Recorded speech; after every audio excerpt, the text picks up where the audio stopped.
the next 3 sessions are going to focus on telemedicine, telehealth, and kind of all things associated. Because again, you got the master class, but I think it's good to kind of scale back and peel some of those layers back again. And Michelle Hager, who's managing partner at Blue Stairs Consulting, has flown down to just share with us from her wealth of knowledge and her background. So Michelle, welcome to the stage. Another Michelle, we love it.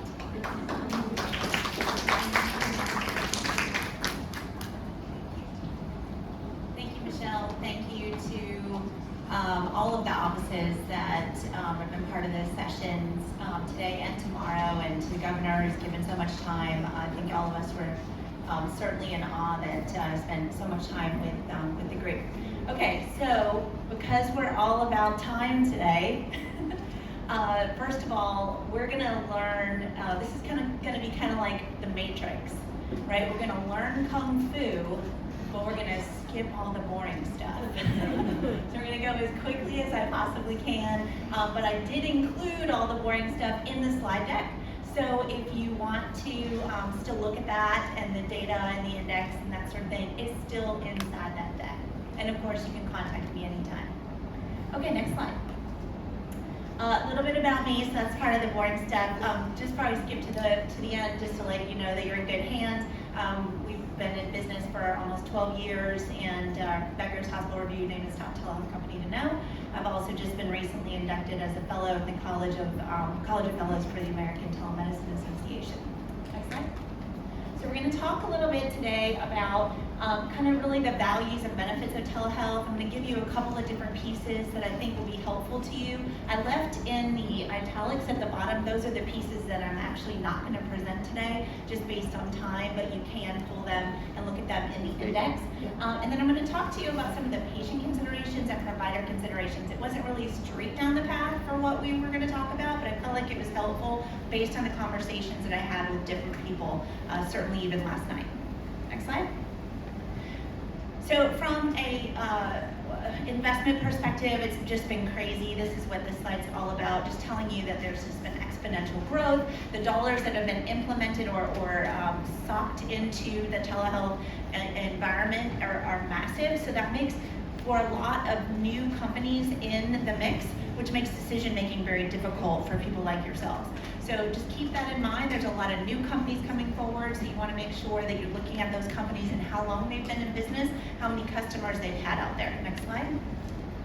By the way, that slide has to keep getting updated like every 2 years or less because of just the number of dollars that have been injected into this industry.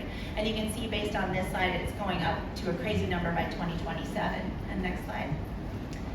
In the United States and North America represent the greatest amount of usage of telehealth today. You can see over time, I'm not sure how clear, yeah, that's pretty clear.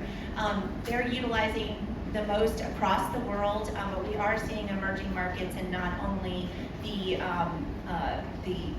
Arabic countries, but also a lot in Africa, et cetera. So they're seeing a lot of ways to utilize telehealth in different ways to be able to reach different patients and obviously increase access to care. Next slide.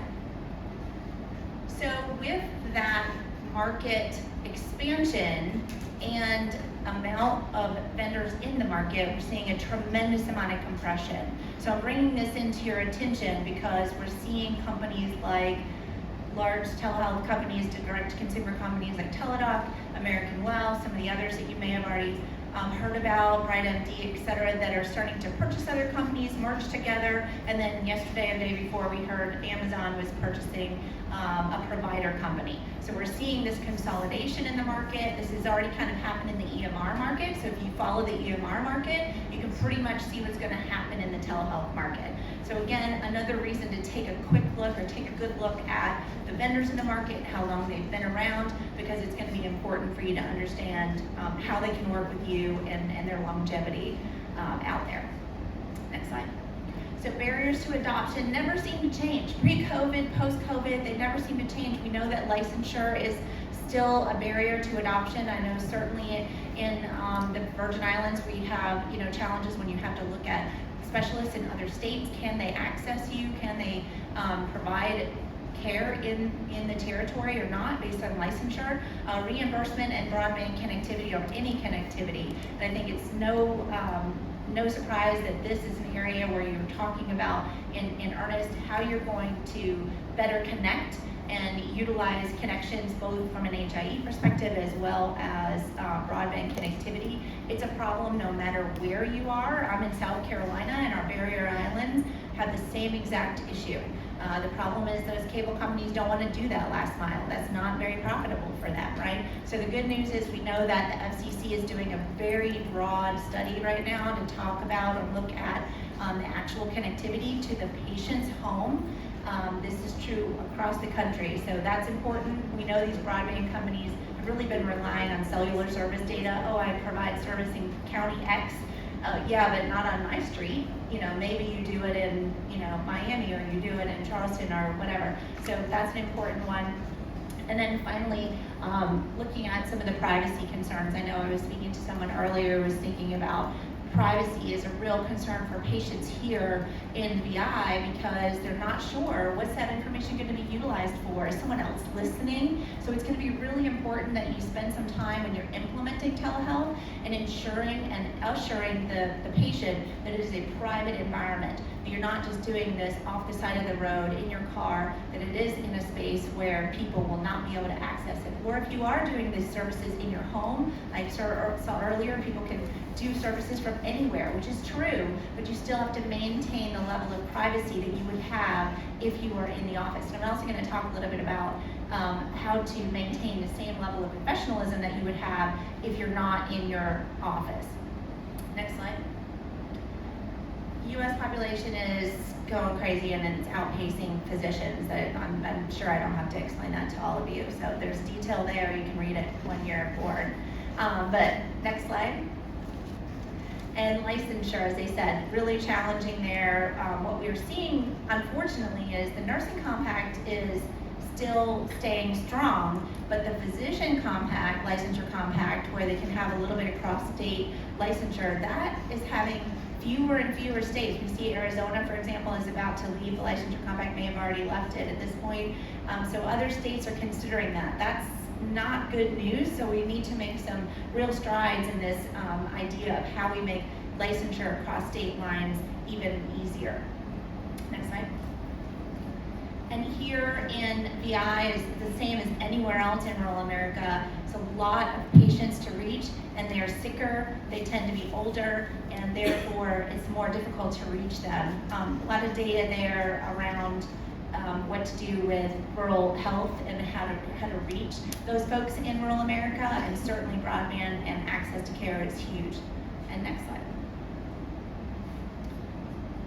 Older, sicker, and certainly poorer populations have a more difficult time with chronic disease management. All of you that are in the public health space here that I have seen across the day, raised your hands along the way. It's very difficult for you to reach those patients, for them to be compliant, and telehealth is a way for you to utilize in order to help those patients stay compliant, to have more touches with them, and therefore maintain their health even better. And next slide. Sorry, I went over at light speed, remember. And then access to care. What's important for you to see on this slide is actually the time it takes for the patient for a direct consumer visit or a standard virtual visit. And for a standard virtual visit, usually the time that it takes for a patient to do that, or standard in-person visit, it takes the patient about 120 minutes between coming into the office, filling out paperwork, waiting for someone, waiting for the clinician, talking with the nurse, etc. And that time is drastically reduced when you look at not only patient time, but also provider time is drastically reduced when you look at a telehealth visit. So you can increase your compliance and decrease your no-show rates, but you can also see the time spent by the provider and the patient is much shorter. So somewhere around 5 to 7 minutes for a virtual visit, and patient time is down to about 8 to 10 minutes just to log in and get access to that care. So definitely helping moms and kids who would normally be in school and potentially out of school or out of work, so there's lost productivity there. Next slide.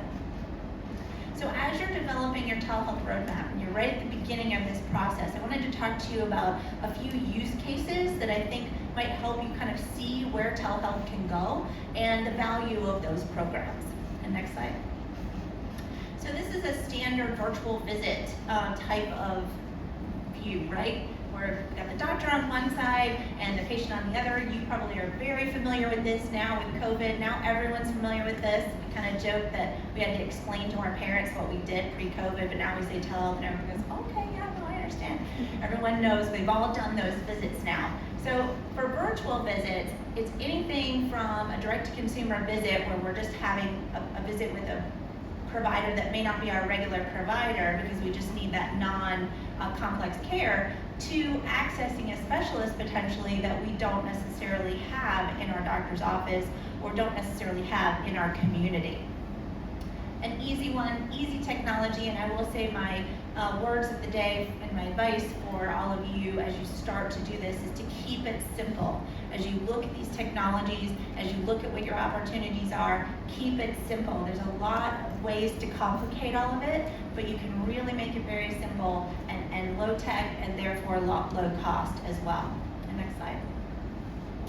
This, for example, is an asynchronous visit. This happens to be a member company called BrightMD. I'm not endorsing them. It just happens to be their asynchronous solution. But you can treat patients, and they're claiming in 3 minutes. You can treat patients really quickly. This is good for those patients where you see them all the time. You know that they have a UTI, or you know that they have an earache. Every time they come in, their kid has an earache or whatever, and you don't really need to see them. You probably already do this maybe by phone call. And this is a series of questions, questionnaires, and even actions for like earaches. Does it hurt when I go this way? Does it hurt when you pull this way?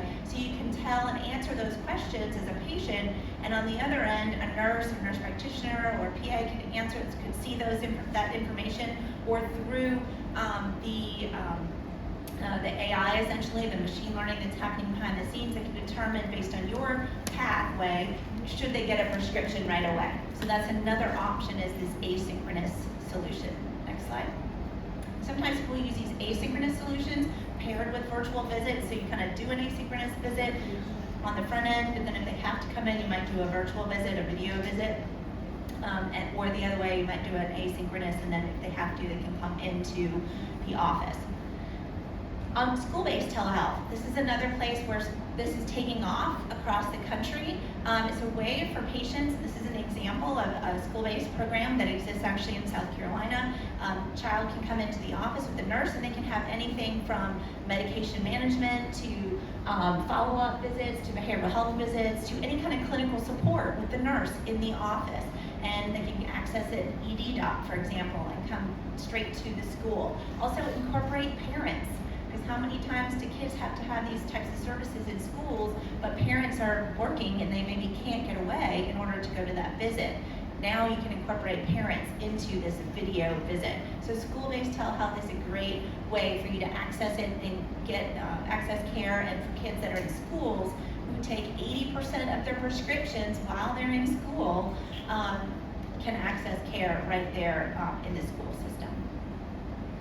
And it's generally reimbursable. I won't speak for CMS, though. Talk to Gary, he's bringing you your card. And then remote patient monitoring. This is great this is an example of someone who's doing remote patient monitoring. So maybe some of you have seen these types of technologies, but this is a way to manage some of your chronic disease patients, for you to monitor those patients near and far. It's also a huge patient satisfier and provider satisfier. So we can tell you examples of clients that we've worked with. They've saved money and saved patients' lives just by doing remote patient monitoring. Real example in the state of Maine, where they have tremendous broadband issues, and they're coming from far-flung areas of their state.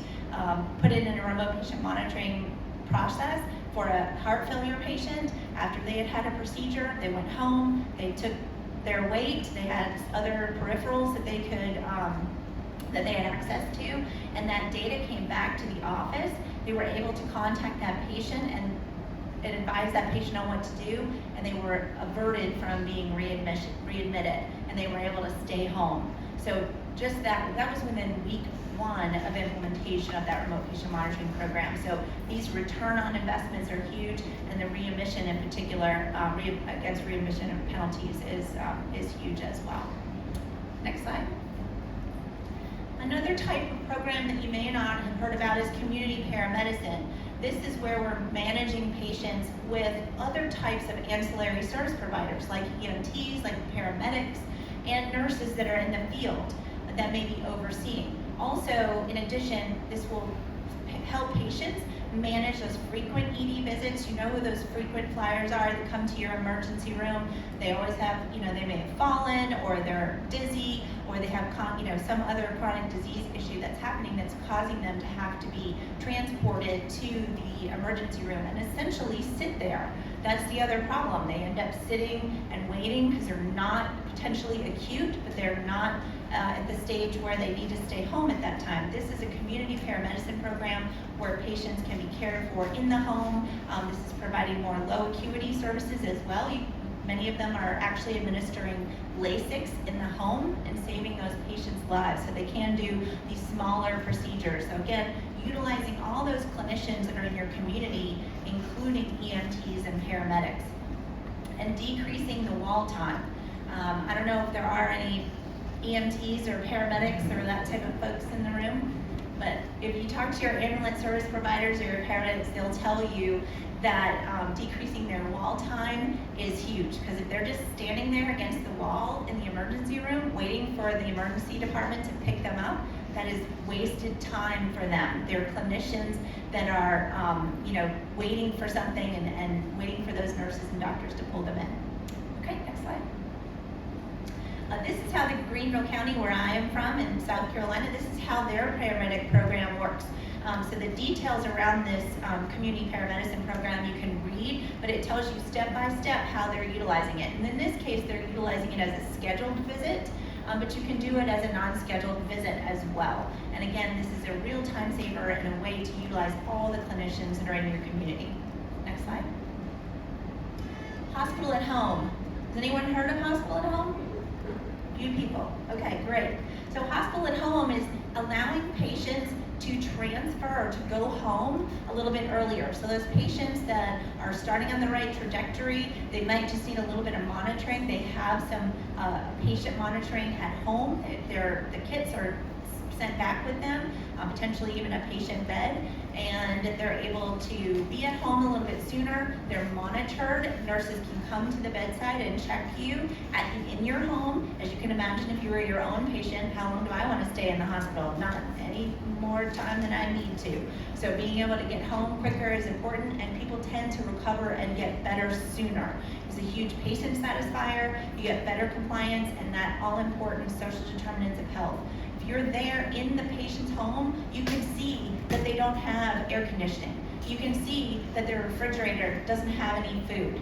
You can see that they have a pet, and that pet has fleas, and that's causing them to have these skin conditions that are constantly bringing that back to the emergency room. So you can start to refer them to different resources, so it allows that whole person health that really is an important element of how telemedicine works. Next slide. And then virtual nursing care. I know I've heard capacity issues here at VI. It's not unusual. Every other state is dealing with that as well. But all of your nurses are leaving and becoming traveler nurses, or they or potentially leaving for other reasons. But a lot of them seem to be going as traveler nurses. This is a huge way to increase the patient throughput through the hospital. It's a way for you to keep your more senior nurses who might not want to be at the bedside, and it also allows you to access nursing care from a far-flung space. So all of those nurses that are potentially traveling, maybe they can be part of your virtual nursing staff. They lived here, they have family here, this is their community. My chances are they probably left for maybe a little bit of dollars, and they would love to be able to still be able to help their own community. So they can be part of that virtual nursing staff, that virtual nursing team. And this takes the burden of the paperwork away from them at the bedside. So patients that are nurses that are at the bedside They don't have to do the admissions, the discharges, all of the education at the time of discharge, making sure the patient understands. And those nurses that are actually doing that in far-flung areas and from remotely or virtually, they can spend more time with those patients, help make sure they really understand. Because how many of you had family members when you had discharge education and they said, well, you said, what did they tell you? Oh, I don't know, they gave me this paper. And you thought to yourself, I wish that I had been able to be on there. So this is a really important way to be able to access more patients. Next slide. Okay, but we have to make sure we're not creating a digital divide that's even stronger. And I think the next one might be my last one. No, keep going, a few more.